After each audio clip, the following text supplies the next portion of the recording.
NIA से करा लीजिए। भारत सरकार को चिट्ठी भी लिख दी, लेकिन इनको केवल राजनीति करना है। घटना हुई है, भारतीय जनता पार्टी के जिला स्तर के पदाधिकारी की मृत्यु हुई है। पूरे परिवार के प्रति मैं संवेदना व्यक्त करता हूं, लेकिन लगातार हमारे फोर्स के दबाव के चलते नक्सली बहुत पीछे हो गए हैं। अब लोग आराम से अंदरूनी क्षेत्र में भी जा रहे हैं। कहीं कहीं छूट-फूट घटनाएं हो रही है, उससे इनकार नहीं किया जा सकता, लेकिन जो पहले वाली जो स्थिति थी और अब में जमीन आसमान का अंतर आया है। ये प्रधानमंत्री नरेंद्र मोदी आज आखिरकार मां बमलेश्वरी के दर्शन कर लिए उन्होंने, आप लोगों के बार बार कहने के बाद डोंगरगढ़ पहुंचे हैं। चलो अच्छी बात है, सद्बुद्धि आई। ये जो टारगेट किलिंग हो रही है, क्या कोई बदनाम करने की भी साजिश हो सकती है क्या इसको? अब उसमें तब ये है कि जांच होगी तब पता चलेगा, लेकिन हो सकता है इस प्रकार के कुछ षड्यंत्र हों, तो इससे इनकार नहीं किया जा सकता। सर, भाजपा कह रही है कि कल आए कवर्धा में है? योगी आदित्यनाथ आए थे, कवर्धा में सभा की, कई सारे हिंदुत्व के मुद्दे उन्होंने वहाँ पर उठाने की कोशिश की, कवर्धा का जिक्र उन्होंने किया, भगवान जो विवाद। अब योगी आदित्यनाथ जी योगी हैं, नाम के आगे उन्होंने योगी लिखा। एक आसन तो ठीक से कर नहीं पाते, पहले आसन तो कर ले, आसन कर ले, उसके बाद फिर योगी कहलाए और बात करे। तो जो उत्तर प्रदेश में हो रहा है, छत्तीसगढ़ में नहीं होगा। गौ माता के भक्त बनते हैं, वहाँ किसान दिन रात अपने खेतों को रखवाली करते हैं।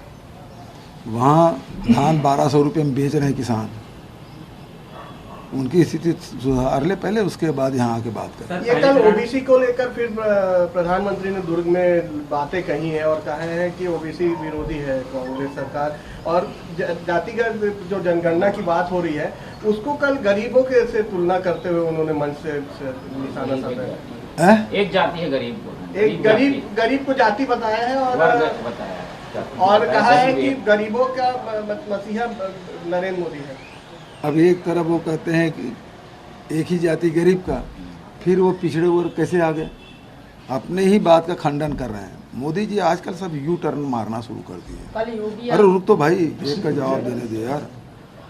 और वो बोलते हैं कि मैं ओबीसी इसलिए गाली देते हैं, तो मैं भी तो ओबीसी हूँ भाई, फिर वो गाली क्यों दे रहे हैं?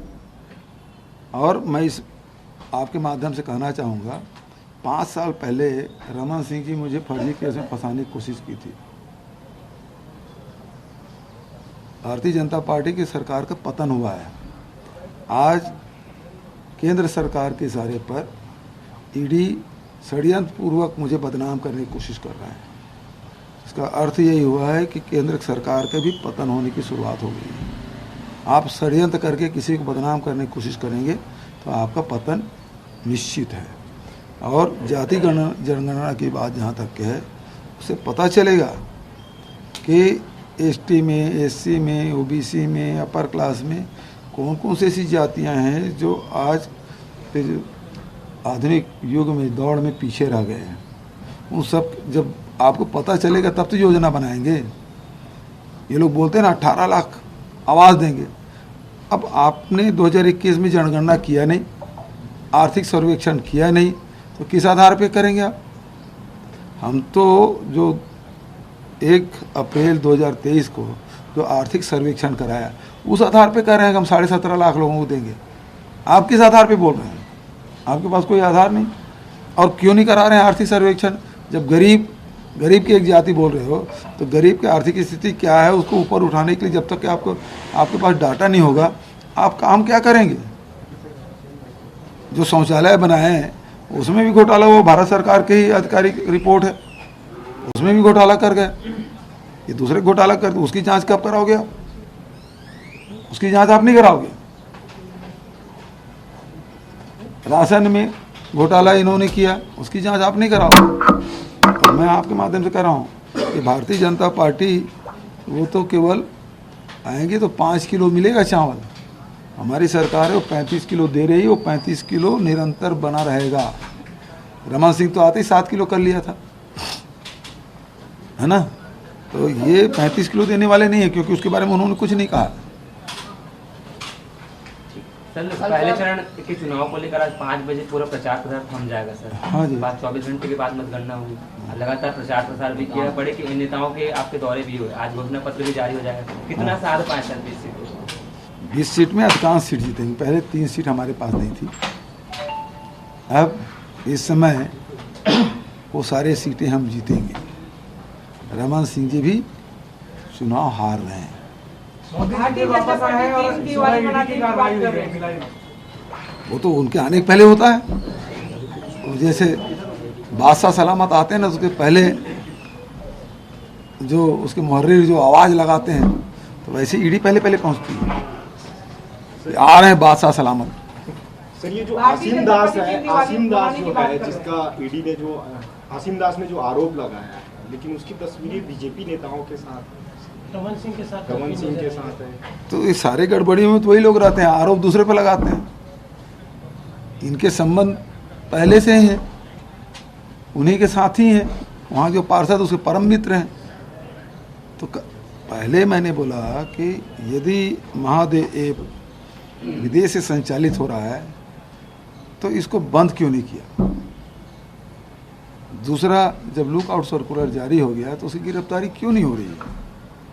इसका मतलब ये है कि आपके लेन देन हो चुका है और उसके दूसरे का आरोप लगा। जब हमारी सरकार ने 450 लोगों की गिरफ्तारियां कर ली है, हमारे पुलिस ने उसके संपत्ति उन्होंने जब्त की है, राशि जब्त की है, उसके लैपटॉप जब्त किए, मोबाइल जब्त किए, गैजेट जब्त किए और कई दर्जन एफआईआर दर्ज हुआ। पूरे देश में तो इससे बड़ी कार्रवाई कहीं नहीं हुई जितना छत्तीसगढ़ की पुलिस ने किया। अब उसके बाद उल्टा चोर कोतवाल को डांटे।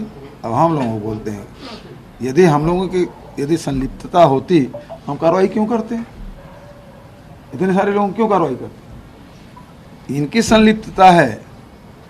फोटो देखे ना, राजभवन वाली फोटो है ना, रमन सिंह वाली फोटो, और फिर वो पैसा आ कैसे गया विदेश से? आपकी कस्टम क्या कर रहे थे?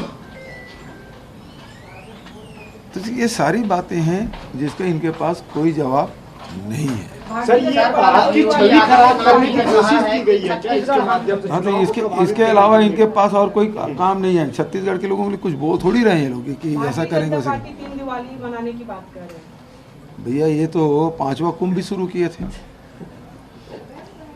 हमारे धर्म ग्रंथों में 4 ही कुंभ का उल्लेख है, 5वां कुंभ कर रहे हैं। दीपावली एक ही होता है। खुशी मनाने के तो रोज खुशी मना सकते हैं, लेकिन दीपावली तो केवल एक ही है जो हमारे शास्त्रों में लिखा है। आप 3 दिवाली मनाएंगे, मतलब आप शास्त्र से बाहर जाकर काम कर रहे हैं। जो परंपरा है उसमें आप नहीं। लेकिन ये है कि एक मानसिक दिवालियापन है। ये दिवाली नहीं मनाएंगे, ये दिवालियापन है कि छत्तीसगढ़ के लोगों को कुछ नहीं किए। पूरा केवल एक आदमी टारगेट है, भूपेश बघेल को गाली दो। वो बूथ के उसके कार्यकर्ता से लेके प्रधानमंत्री तक एक सूत्री कार्यक्रम, भूपेश बघेल को गाली दो। सर स्मृति ईरानी नहीं हुई है, आज अपने कार्यकर्ताओं के लिए वो चाय बना रही है केस काल।